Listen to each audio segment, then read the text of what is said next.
ప్రభువునందు ప్రియ దేవుని పిల్లారా, నేటి వాక్య ధ్యానం కొరకు మిమ్మల్ని ప్రేమతో ఆహ్వానిస్తూ ఉన్నాను. నేటి వాక్య ధ్యానము నిమిత్తమై ప్రార్థన చేద్దామా. మమ్మల్ని మిక్కిలిగా ప్రేమించుచున్న మా ప్రియ తండ్రి, మీ ఘనమైన ఉన్నతమైన నామానికి వేలాది కోట్లాది స్తోత్రాలు నాయన. ఏ మంచి లేని మా జీవితంలో మరొక నూతన ఉదయాన్ని అనుగ్రహించారు దేవా. ఈ ఉదయ కాలమున మీ జన్మకు గల కారణాలేమిటి, రక్షకుని జన్మకు గల కారణాలేమిటో మేము ధ్యానం చేయబోతూ ఉండగా, మీ ఆత్మీయమైనటువంటి అయినా మీ వాక్కులతో అయినా లేఖనాలలో నుండి మీరు మాతో మాట్లాడి మీరే మాకు బోధించి నేర్పించమని యేసునామమున ప్రార్థించి వేడుకుంటూ ఉన్నాము తండ్రి, ఆమేన్.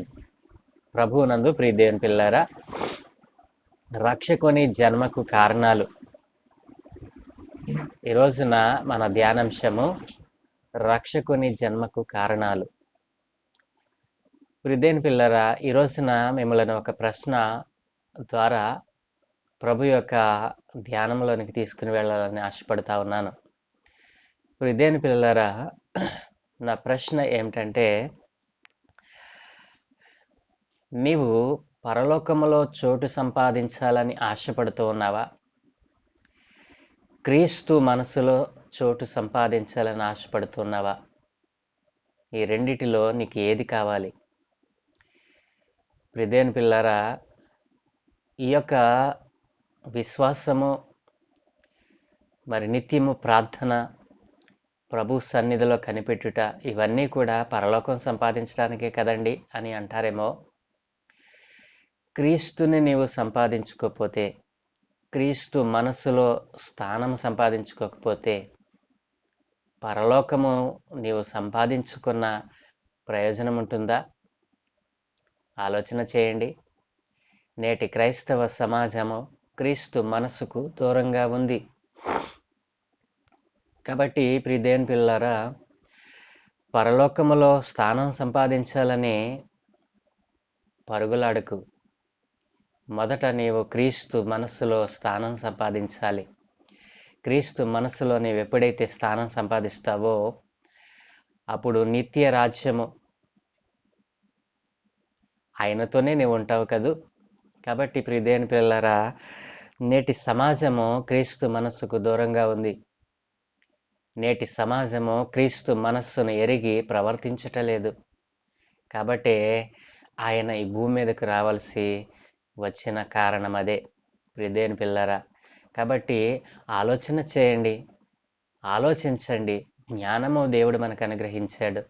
ఏది సత్యమో, దేని కొరకు మనము మరి ప్రాకులాడుతున్నామో, దేనిని సంపాదించుట కొరకు మనం పరిగెత్తుతున్నామో మనలను మనం పరిశీలించుకోవాలని ప్రభు లేఖనాలు సెలవిస్తా ఉన్నాయి.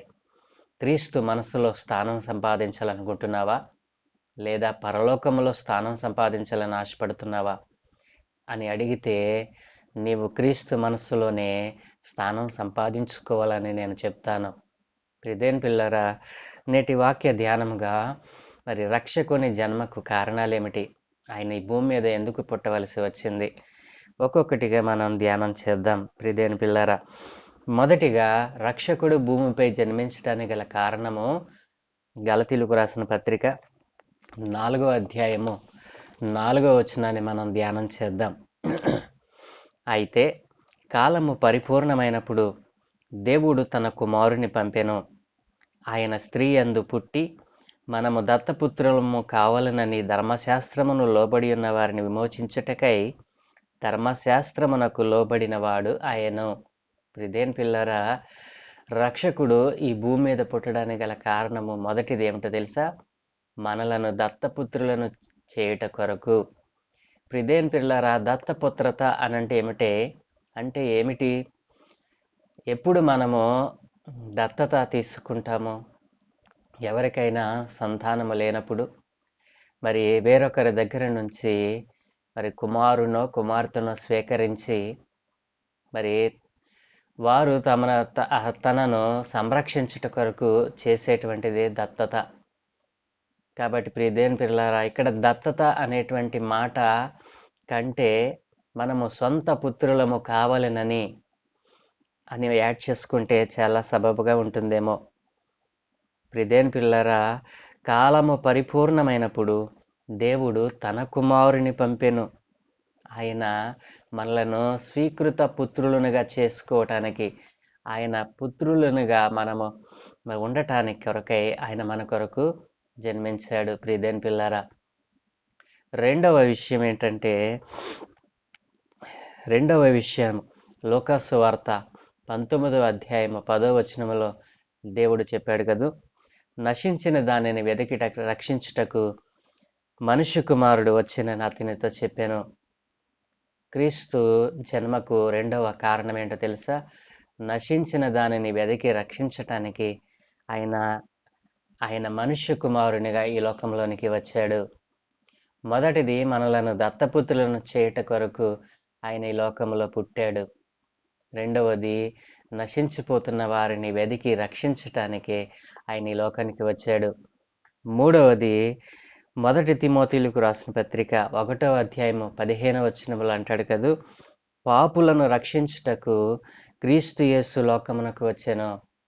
పాపులను రక్షించుటకు క్రీస్తు యేసు లోకమునకు వచ్చెను. నాలుగవది, కీర్తనల గ్రంథము 45వ అధ్యాయము 4వ వచనములో సత్యమును వినయముతో కూడిన నీతిని స్థాపించుటకు ఆయన వచ్చెను. సత్యమును వినయముతో కూడిన నీతిని స్థాపించటానికి ఆయన ఈ లోకానికి వచ్చాడు. ఐదవది, యోహాను సువార్త 18వ అధ్యాయము 37వ వచనములో యేసు ప్రభుల వారు పిలాతుతో చెప్తా ఉన్నాడు, నేను సత్యమును గూర్చి సాక్ష్యం ఇచ్చుటకు నేను పుట్టి తిని, నేను సత్యమును గూర్చి సాక్ష్యం ఇచ్చటానికే నేను పుట్టాను. ప్రియదేని పిల్లరా, రక్షకుని జన్మకు గల కారణాలు మనం చూస్తే, మొదటిది, దేవుడే మనలను దత్తపుత్రులనుగా చేసుకోవాలని ఈ లోకంలో పుట్టాడు. రెండవది, మరి నశించిన వారిని వెదకి రక్షించటానికి, నశించిపోతున్నటువంటి లోకాన్ని ఆయన వెదకి రక్షించటానికి ఈ లోకంలోనికి వచ్చానని దేవుడు చెప్తా ఉన్నాడు. అలాగనే పాపులను రక్షించుటకు క్రీస్తు యేసు ఈ లోకంలోనికి వచ్చాడు. నశించిపోతున్న వారిని, పాపములో ఉన్న వారిని మరి సత్యమునో వినయముతో కూడిన నీతిని స్థాపించటానికి. ఈ రోజున సత్యం అనేటువంటిది మరి ఎక్కడ కనిపించటం లేదు కదూ.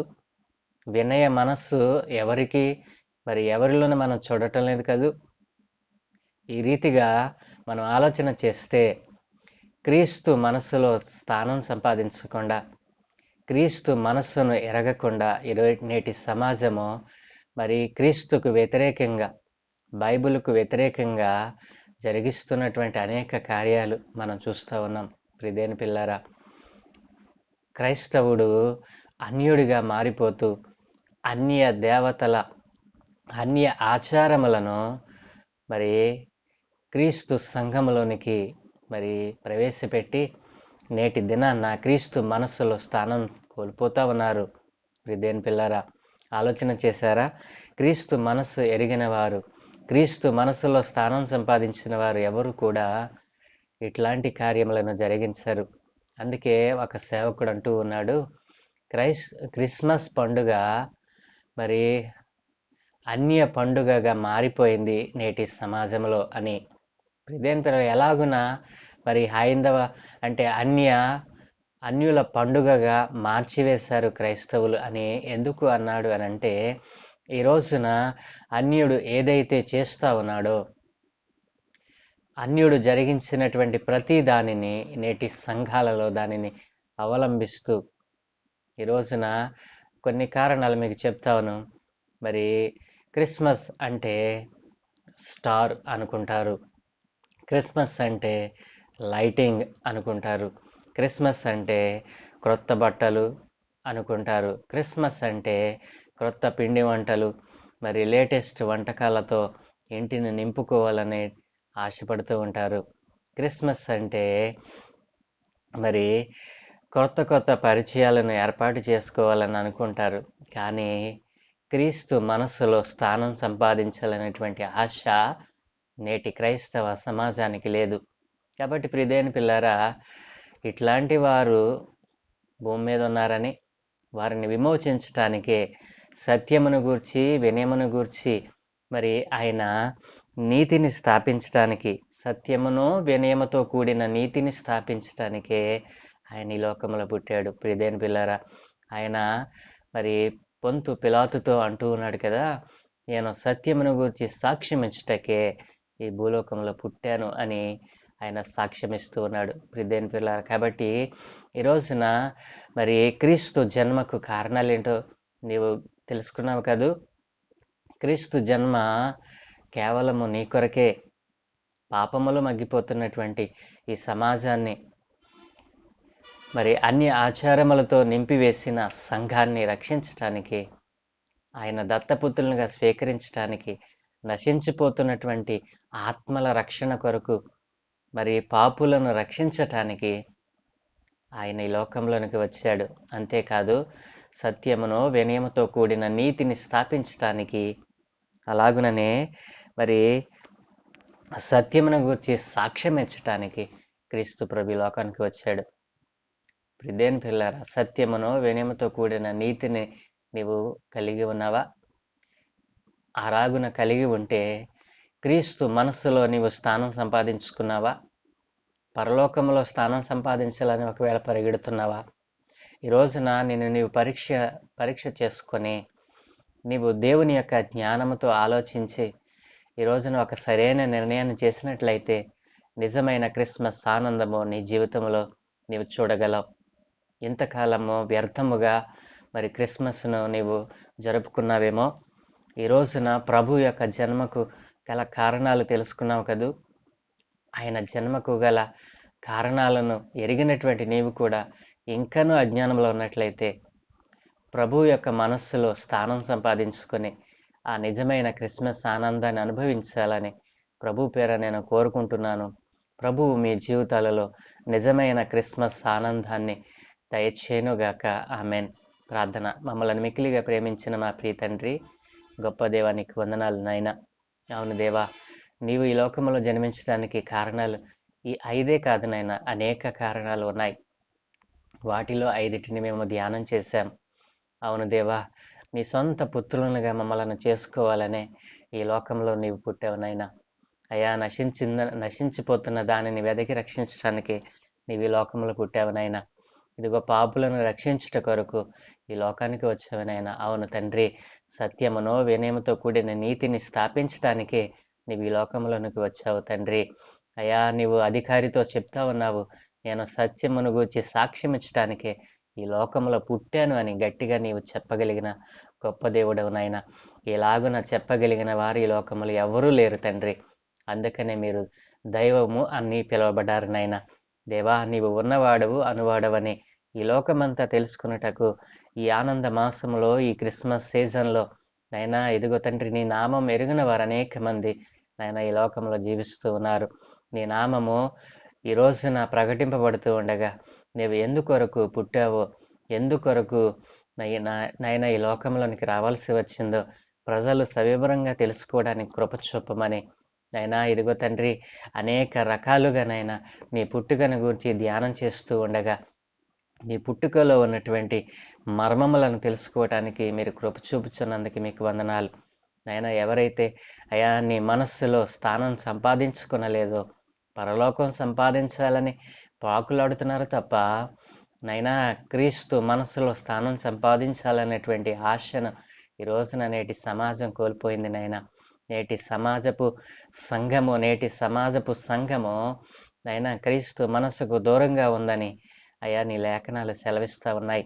కాబట్టి బైబిల్కు వ్యతిరేకంగా అన్ని ఆచారాలను సంఘంలోనికి చొచ్చింపకుండా ఎవరైతే ఇటు ఆలోచనలు కలిగి ఉన్నారో, బైబిల్కు వ్యతిరేకమైనటువంటి కార్యములను ఈ రోజునే విసర్జించి నాయనా సత్యమును వినయముతో కూడిన నీతిని స్థాపించడానికి నువ్వు ఏ రీతిగా అయితే ఈ లోకానికి వచ్చావో, అయినా సత్యమును గురించి సాక్ష్యమిచ్చుటకు ఈ లోకంలో పుట్టావో, అట్లాగున సత్యమును తెలుసుకొని సత్యములో జీవించడానికి కృప చూపమని, నిజమైన క్రిస్మస్ ఆనందము ప్రతి గృహములో అనుగ్రహించమని తండ్రి, ఈరోజు మేము చేయ పనులన్నిటి మీద మీ కను దృష్టి ఉంచి మీ దూతల కాపుదలు అనుగ్రహించి మీరే మహిం పొందుకోమని యేసు నామమున ప్రార్థించి వేడుకుంటూ ఉన్నాను తండ్రి.